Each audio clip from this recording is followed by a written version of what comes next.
देवी, फिर उस युद्ध का परिणाम क्या हुआ? जब अपने अपने क्षेत्र के दो शक्तिमान युद्ध में आमने सामने हो तो परिणाम इतना शीघ्र कैसे आता? युद्ध चलता रहा,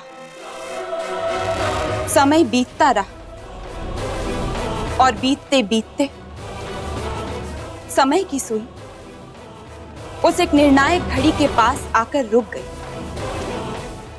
जिस एक घड़ी में सम्राट विक्रमादित्य को रोकना था राहु को और बचाना था खंडित होने से पुष्य नक्षत्र को। देवी, वो निर्णायक घड़ी क्या थी और उस एक घड़ी में क्यों रोकना था सम्राट को, राहु को? वो एक घड़ी महत्वपूर्ण इसलिए थी राजन, क्योंकि यदि उस एक घड़ी में सम्राट विक्रमादित्य राहु को आगे बढ़ने से रोक लेते तो पुष्य नक्षत्र राहु के निशाने से दूर अपने मार्ग पर आगे बढ़ जाता और खंडित होने से सदा सदा के लिए बच जाता। हम किसी भी मूल्य पर इस संसार का विनाश नहीं होने देंगे। परम पिता परमात्मा राहुदेव के इस हठ ने वनस्पति से लेकर जीव जंतुओं के जीवन के अस्तित्व को संकट में डाल दिया। हमें आशीर्वाद दीजिए कि राहुदेव के इस हठ धर्म को पराजित कर हम इस विनाश लीला को रोक सके। आशीर्वाद दीजिए हमें ईश्वर।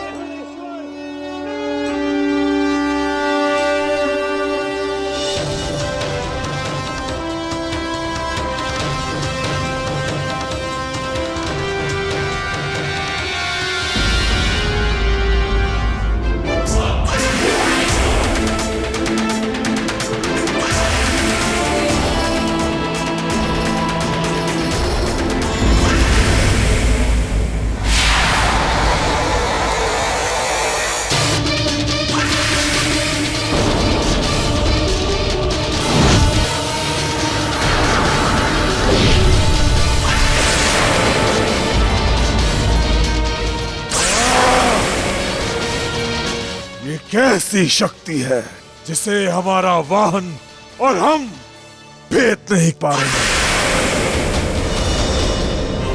और इस प्रकार चक्रवर्ती सम्राट विक्रमादित्य ने एक साथ अपनी सारी शक्तियों का प्रयोग कर राहु को रोक दिया और वो घड़ी टल गई जिस घड़ी में राहु पुष्य नक्षत्र को खंडित कर सकता था।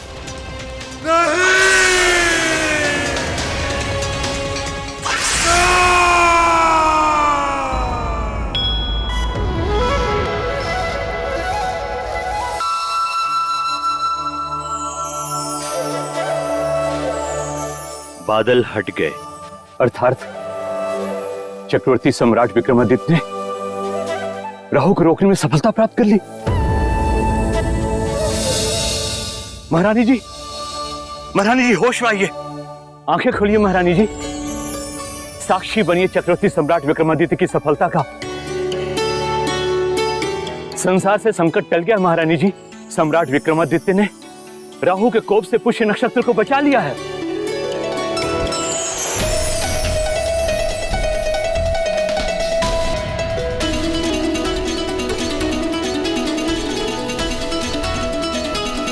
सम्राट की, सम्राट की, सम्राट की, सम्राट की, सम्राट की, सम्राट की।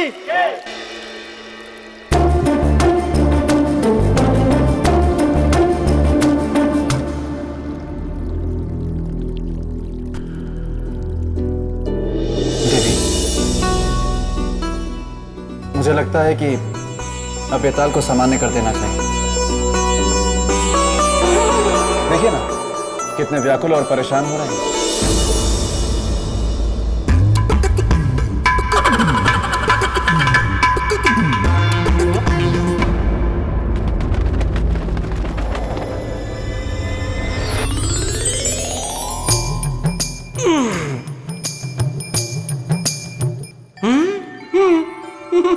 सम्राट विक्रमादित्य की जय।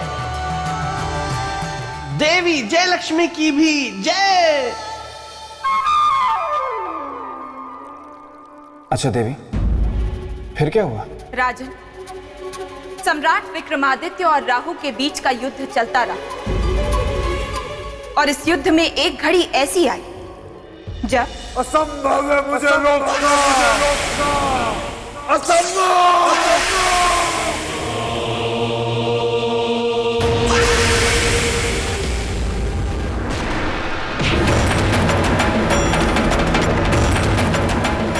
तुम नहीं जानते तुमने क्या किया है विक्रमादित्य। भली भांति जानते हैं राहुदेव। जानते तो तुम राहु से शत्रुता मोल लेने का दुस्साहस नहीं करते। हमने आपसे शत्रुता नहीं, पृथ्वी वासियों से मित्रता निभाई है, उनके जीवन की सुरक्षा करके। तो अब तुम्हारी मित्रता तुम्हारी मृत्यु बनेगी। मृत्यु का भय नहीं है हमें राहुदेव, क्योंकि हमने अपना उद्देश्य पूरा किया है। सफलता के बाद मृत्यु भी सुखदायी होती है। मुझे असफलता का राग सुनाकर स्वयं सफलता का शंखनाद करने वाला विक्रम, मैं तुम्हें ऐसा मारूंगा तुम स्वयं मुझसे मृत्यु की भीख मांगेगा।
इंद्रदेव, ये क्या हो गया सम्राट विक्रमादित्य को?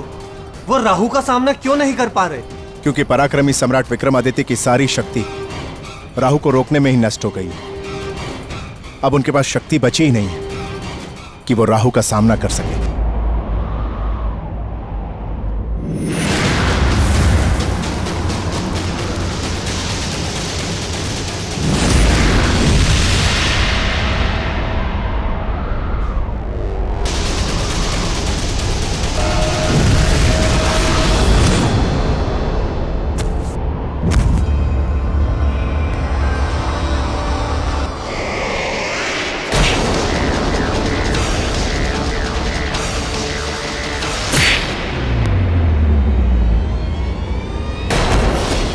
इंद्रदेव, हमें कुछ करना ही होगा, अन्यथा इस प्रकार तो राहु सम्राट विक्रमादित्य को मार देंगे। आपने सत्य कहा अग्निदेव।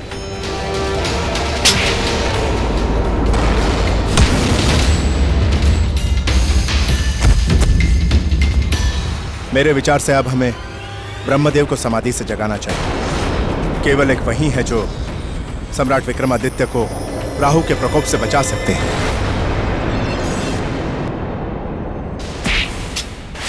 रुक जाओ राहु, रुक जाओ राहु।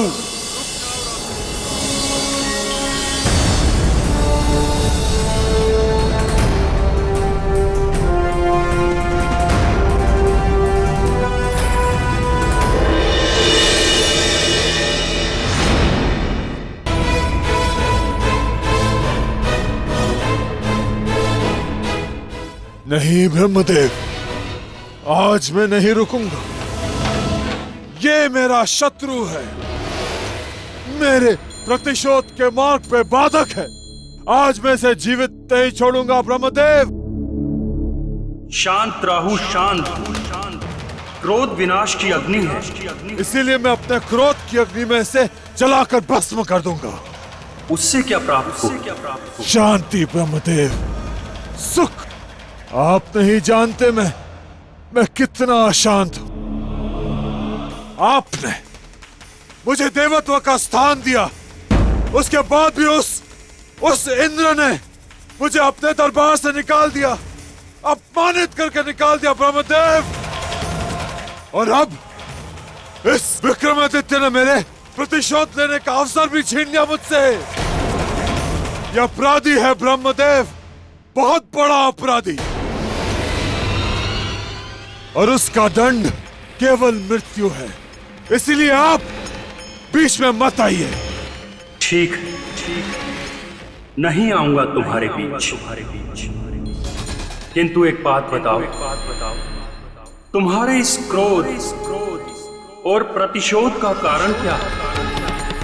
स्थान ही ना स्थान। मैं तुम्हें ब्रह्मलोक में स्थान दूंगा। आज से मैं तुम्हें ब्रह्मलोक का सभासद नियुक्त करता हूं। क्या? हाँ, आज से तुम ब्रह्मा के दरबारी कहलाओगे। सत्य ब्रह्मदेव? हाँ राहुल, आज से तुम मेरे लोक में वास करोगे। आपका बहुत बहुत धन्यवाद ब्रह्मदेव।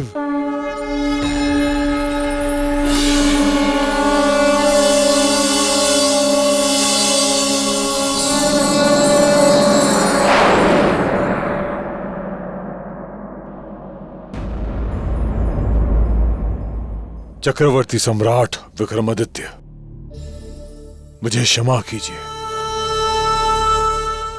आज आपके कारण मुझे इतना बड़ा सम्मान मिला है।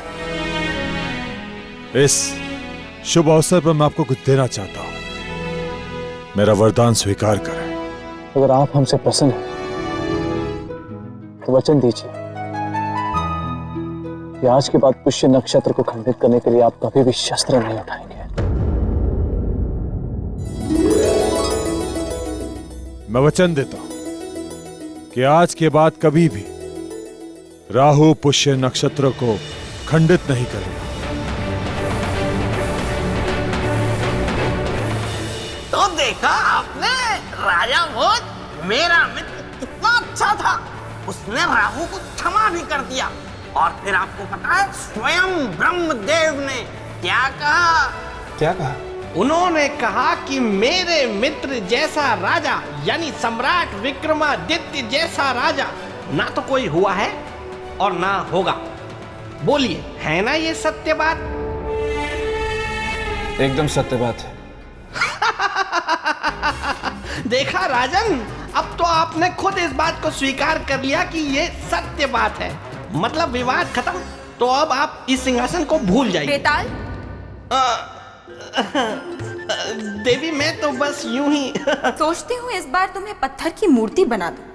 नहीं नहीं नहीं नहीं नहीं, नहीं। मैंने तो कुछ बोला ही नहीं है और मैं तो कुछ बोलूंगा भी नहीं। मैं तो यहाँ रहूंगा भी नहीं। नहीं नहीं, मैं यहाँ रहूंगा लेकिन यहाँ नहीं रहूंगा। यहाँ रहकर मैं वहां रहूंगा और कुछ नहीं बोलूंगा।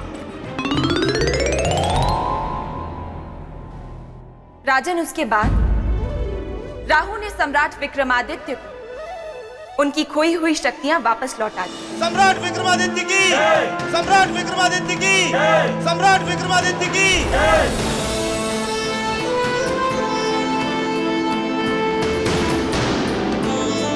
पराक्रमी सम्राट विक्रमादित्य, यह कहना अनुचित नहीं होगा कि आपने अपने पराक्रम एवं वीरता से एक नए युग का आरंभ किया है। इसलिए हम सभी देव आपको यह आशीर्वाद देते हैं कि अब से आपके जन्म दिवस से एक नए युग का आरंभ होगा जो विक्रम संवत के नाम से जाना जाएगा। और केवल इतना ही नहीं सम्राट, अब ज्योतिष और ग्रह नक्षत्रों की सारी गणनाएं भी विक्रम संवत के अनुसार ही की जाएंगी।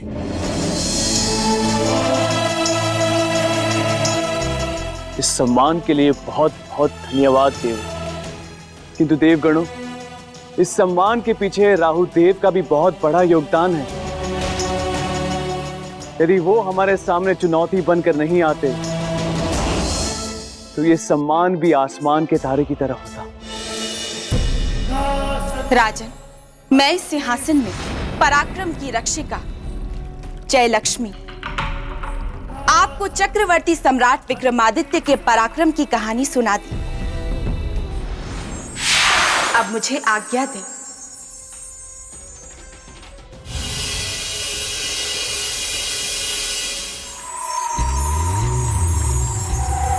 क्या हुआ राजन? प्रणाम देवी। खुद को पराक्रम के तराजू में तौलने का कर रहे हो प्रयास।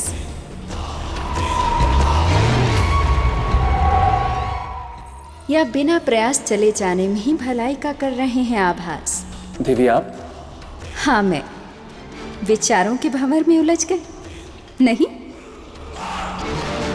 क्या दुविधा है? सिंहासन को पाने की या खोने की? नहीं देवी, कोई दुविधा नहीं।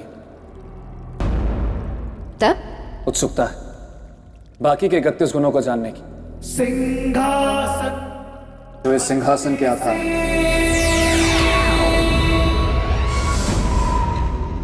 यदि इरादा अटल हो तो उत्सुकता भी शांत हो जाएगी। किंतु उससे पहले एक प्रश्न है।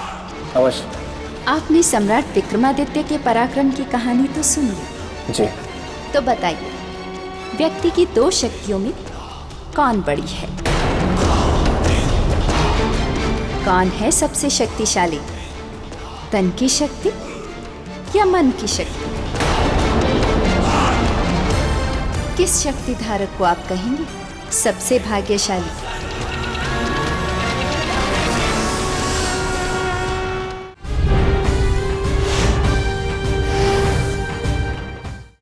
किस शक्ति धारक को आप कहेंगे सबसे भाग्यशाली?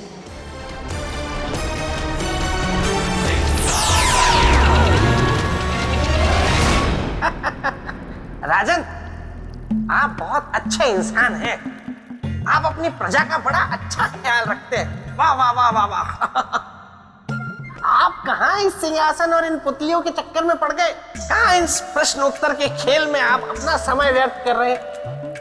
अरे छोड़िए ये सब प्रश्नोत्तर का खेल, जाने दीजिए इस सिंहासन को। आप जाइए, जाकर आप अपना राजपाट संभालिए, प्रजा का ध्यान दीजिए। वैसे भी आप मेरे मित्र की बराबरी नहीं कर पाएंगे। बेटा, भले ही मैं तुम्हारे मित्र की बराबरी ना कर पाऊं, परंतु तुम्हारी प्रशंसा अवश्य करूं। तुम्हारा जैसा मित्र मिलना एक सौभाग्य की बात है। एक ऐसा मित्र जो अपने मित्र के विरुद्ध एक भी शब्द ना सुने, जो किसी और को उनकी बराबरी करने का मौका तक न दे। आप महान हैं, महान। मैं तो स्वभाव से ही ऐसा हूं राजन। वैसे मैं भी सोच रहा था कि आपकी प्रशंसा करूं। राजा भोज, अगर आप चतुर हैं तो मैं भी महाचतुर हूं। आप डाल डाल हैं तो मैं पात पात। समझ जाता मैं आपकी हर बात बात को। आप मेरी और मेरे मित्र की प्रशंसा करके उस सिंहासन तक पहुंचना चाहते हैं। लेकिन मैं ऐसा कभी नहीं होने दूंगा। ये क्या हो गया? भाग बेताल।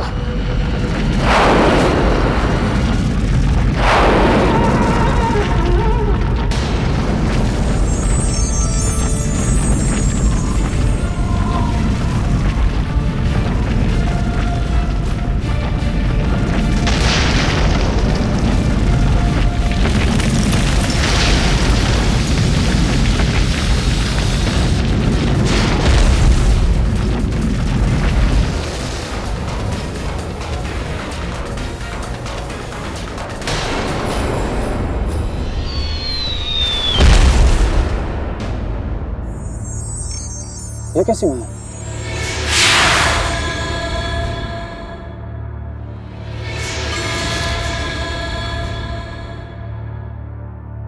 ये मैं कहाँ आ गया हूं?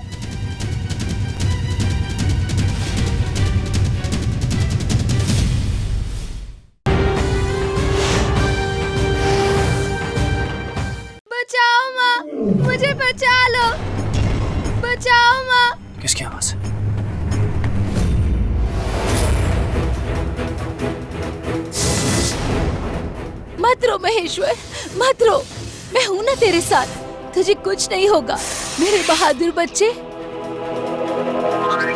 लगता है किसी माँ बेटे का जीवन संकट में है, मुझे बचाना होगा।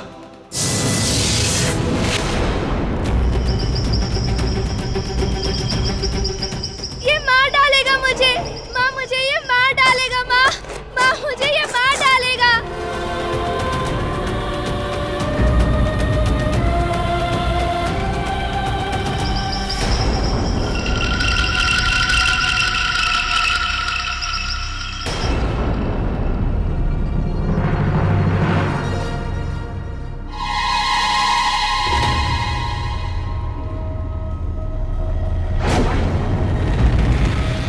ये क्या? मैं तो शेर के पंजों का पीछा कर रहा था। ये दानव के निशान कहां से हो गए? कहीं कोई माया तो नहीं?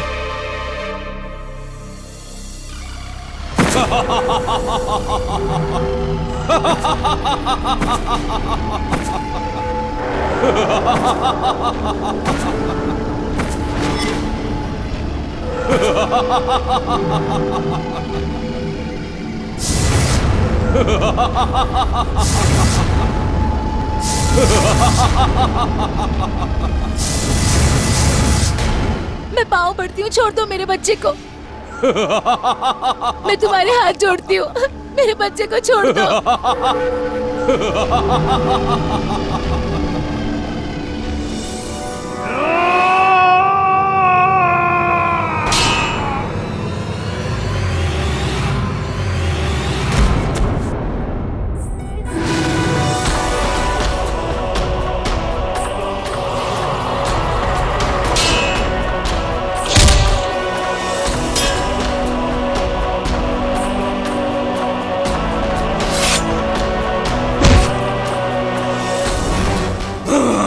खबरदार से आगे बढ़े, वहीं रुक जाओ।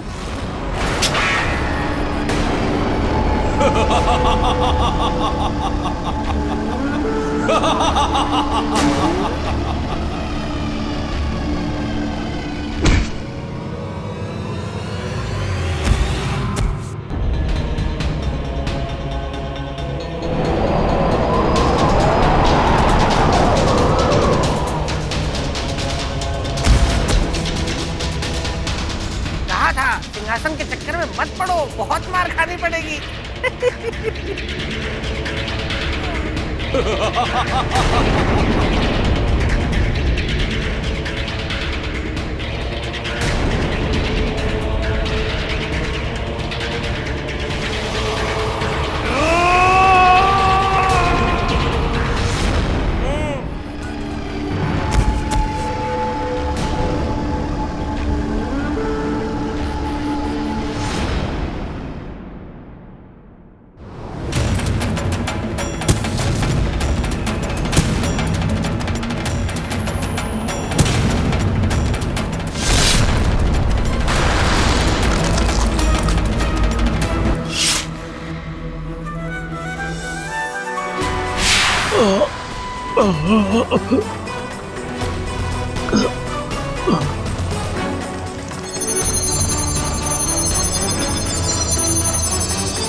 आप बहुत बहादुर हैं, है ना?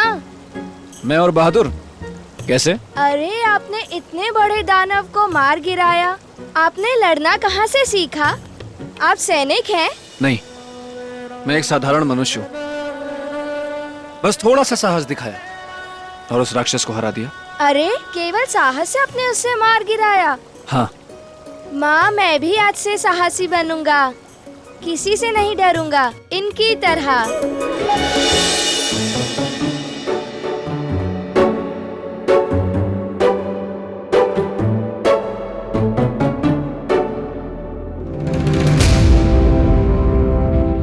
कहिए बेताल, कोई आवश्यक कार्य? वाह वाह राजन वाह, क्या युद्ध किया है आपने उस दानव के साथ, मजा आ गया। मैं बस आ ही रहा था, वो मुझे थोड़ी देर हो गई, वरना आपको युद्ध की आवश्यकता ही नहीं पड़ती। मैं अकेला ही काफी था उसके लिए। भली भांति पता है मुझे ये बात। लेकिन राजन आप भी ना मान नहीं रहे, देख रहे हैं कि सिंहासन को पाने के रास्ते में कितनी मुश्किलें आ रही हैं आपको, लेकिन फिर भी अड़े हुए हैं।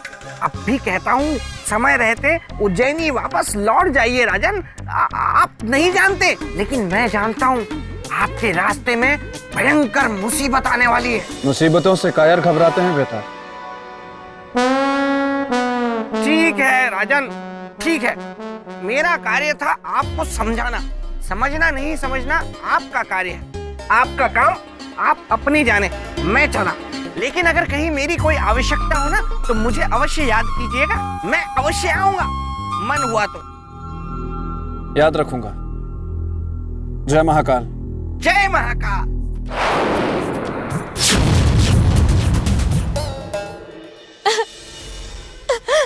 देवी, आप रो क्यों रही हैं? आपका पुत्र तो अब सुरक्षित है। वो इसलिए क्योंकि मेरे पुत्र के ऊपर से संकट अभी टला नहीं है। उसका शत्रु अभी भी जीवित है। उस दानव के अलावा और कौन है आपके पुत्र का शत्रु? स्वयं इसका पिता रुद्रांत। एक पिता अपने ही पुत्र का शत्रु? ये कैसे संभव है? ये संभव इसलिए है क्योंकि मुझ नाग कन्या का ये पुत्र यही अपने पिता की मृत्यु का कारण है। मैं कुछ समझा नहीं देवी। ये लंबी कहानी है राजन। मैं सुनना चाहूंगा। बात उस समय की है जब महाराज रुद्रांत ने ब्रह्मदेव की घोर तपस्या की और उनसे अमरता का वरदान मांगा।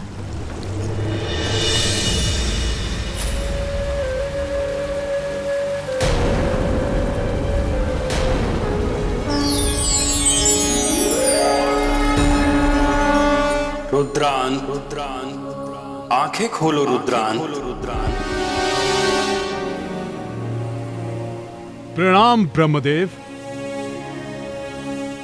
मैं तुम्हारी तपस्या से प्रसन्न हुआ। कहो क्या चाहते हो रुद्रान? मुझे आपसे अमर होने का वरदान चाहिए ब्रह्मदेव। नहीं रुद्रान, नहीं, मैं तुम्हें अमर होने का वरदान नहीं दे सकता। इस संसार में कोई भी अमर नहीं है।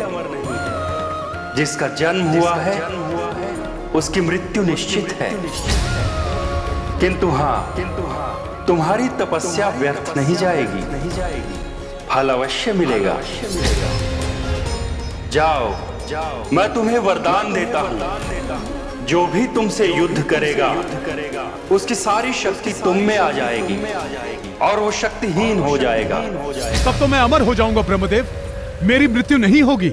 नहीं रुद्रान, तुम्हारी भी मृत्यु होगी और उसका कारण होगा तुम्हारा पुत्र। मेरा पुत्र? हाँ, तुम्हारा पुत्र। जब वो 7 वर्ष का होगा तब वो तुम्हारी मृत्यु का कारण बनेगा।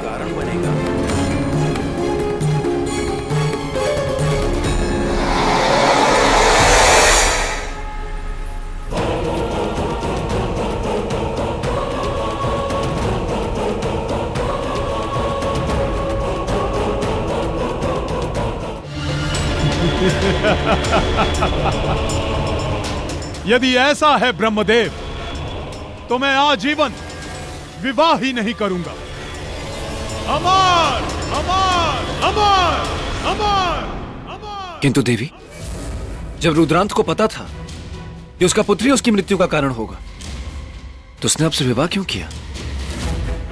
राजन, हमारा विवाह नहीं हुआ है। तो फिर ये पुत्र?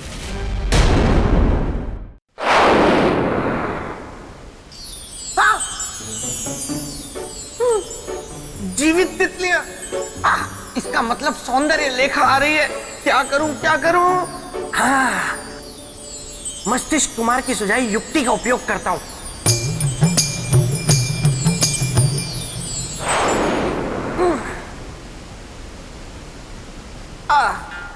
तुम आ गई कमल कटीली। मुझे पता है तुम मुझसे नाराज हो क्योंकि तुमने मुझे हेमवंती हथेली के साथ घूमते फिरते देख लिया है। लेकिन मैं क्या करूं, मैं हूं ही ऐसा। वो तो क्या है कि मुझे प्रकाश कुंजनी ने थोड़ा सोम रस पिला दिया था, तो उसके बाद मैं धन दमयंती के यहाँ द्वैत क्रीड़ा के लिए निकल गया। उसके बाद तो पता नहीं फिर किन किन बेतालियों के साथ कहाँ कहाँ घूमा, कहाँ कहाँ गया। बहुत थक गया, अभी वापस आया ही हूँ। लेकिन तुम कुछ बोल क्यों नहीं रही हो? तुम सौंदर्य लेखा यहाँ? ओहो, मुझे लगा कोई अन्य बेतालनी है और मैं सब कुछ कह गया, तुमने सब कुछ सुन भी लिया। हाँ, और अब जब तुम्हें सब कुछ पता चल ही गया है तो छुपा कर क्या फायदा। देखो, यही सच है। जिसे तुमने अपने प्रेम की बगिया का एक फूल समझा था, वो एक कांटा है। यानी मैंने तुम्हें छला है, मैं छलिया हूं। लगता है झटका लगा है। वो वाला हुई। हाँ, अरे मैं सोम रस पीता हूं, मैं द्वैत क्रीड़ा करता हूं, अरे मैं कई बेतालियों के साथ घूमता फिरता हूं। क्या मैं यहाँ तुम्हें अपनी बुराइयों पे बुराइयां बता रहा हूँ और मुझ पर क्रोधित होने की बजाय तुम मुझ पर प्रसन्न हो रही हो। हाँ, मेरे प्रेम की जंगल के हाथी, ऐसा ही तो चाहती हूँ मैं जीवन साथी, जिसकी दीवानी हो प्रेतलोक की सारी बेताली, फिर वो कटीली हो या हटीली, वो प्रकाश कुंजनी या मृदंग मलिनी। अब तो मैं तुम्ही से विवाह करूंगी। लगता है मेरे पिताश्री मुझे रहे हैं पुकार। चलो मैं चलती हूँ, लेकिन विवाह के लिए रहना तैयार।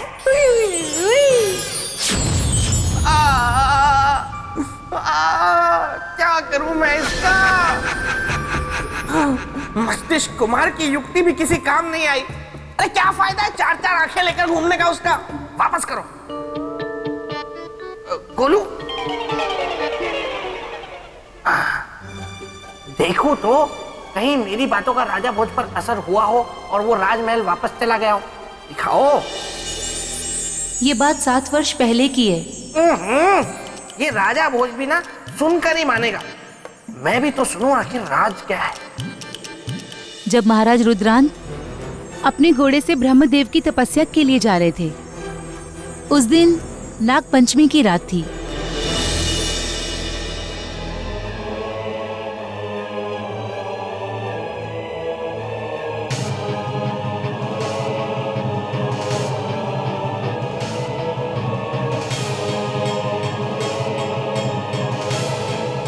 हे देवादिदेव महादेव, आज नाग पंचमी की इस रात को आप हम सभी नाग कन्याओं की मनोकामना पूरी करते हैं। आज अपनी इस पुत्री नागमती को ऐसा वर दीजिए जो आपने कभी किसी नाग कन्या को ना दिया हो और ना कभी किसी ने मांगा हो। मैं अपनी कोख से, अपने नागकुल से बिल्कुल अलग एक संतान को जन्म देना चाहती हूँ। हे प्रभु, मेरी मुराद की झोली भरेगी या खाली रहेगी, ये आप पर है।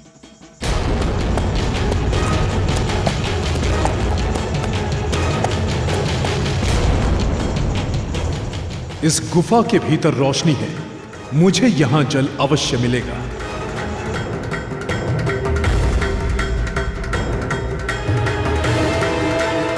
ये आप पर निर्भर करता है कि कौन इस दूध को पीता है और मुझे सौभाग्यवती होने का अवसर देता है।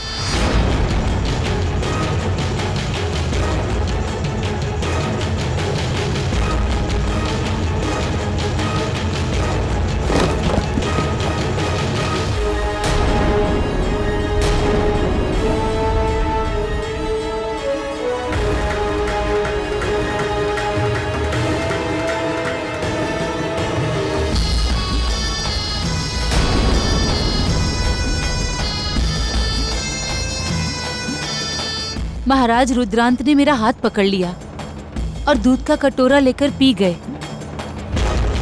दूध पीते ही महाराज का रूप तेजवान हो उठा।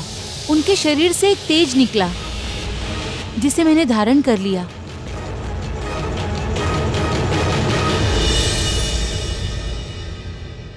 और गर्भासन का समय पूरा होते ही मैंने इस पुत्र को जन्म दिया। महाराज तो अपनी तपस्या के लिए चले गए थे और मैं प्रतीक्षा करती रही। 7 साल तक प्रतीक्षा की मैंने, और आज जब 2 दिन बाद मेरा पुत्र 7 साल का होता, मैं इसे इसके पिता से मिलवाने ले गई। नहीं नागमती, ये मेरा पुत्र नहीं, काल है, काल। और मैं अपनी मृत्यु को केवल मृत्यु दे सकता हूं, प्रेम या अधिकार नहीं। ऐसा न कहिए महाराज, ये आपका अंश है, आपका खून है, आपने इसे जीवन दिया है।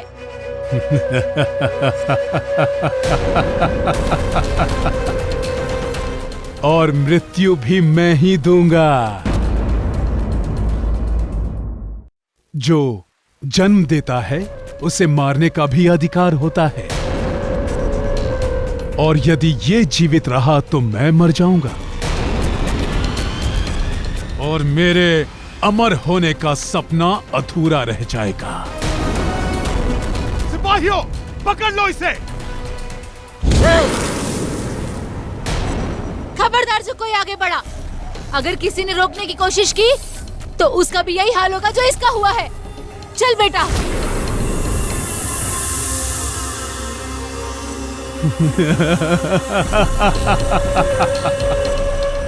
मैं अमर हूं नागमती। मेरी अमरता के बीच में आने का अर्थ है मरना। ये बात याद रखना नागमती, तुम्हारा यह पुत्र मर के रहेगा। और तब से मैं अपने पुत्र मनेश्वर को लेकर भाग रही हूँ। अब तो मृत्यु ही एकमात्र रास्ता नजर आता है। इससे पहले कि रुद्रांत हमें पकड़े, मैं अपनी जान दे दूंगी। देवी, देवी, मैं वचन देता हूं आपको, अब आपको अपने पुत्र के जीवन की रक्षा के लिए भागना नहीं पड़ेगा देवी। उस निर्दयी से इस बालक की रक्षा मैं करूंगा।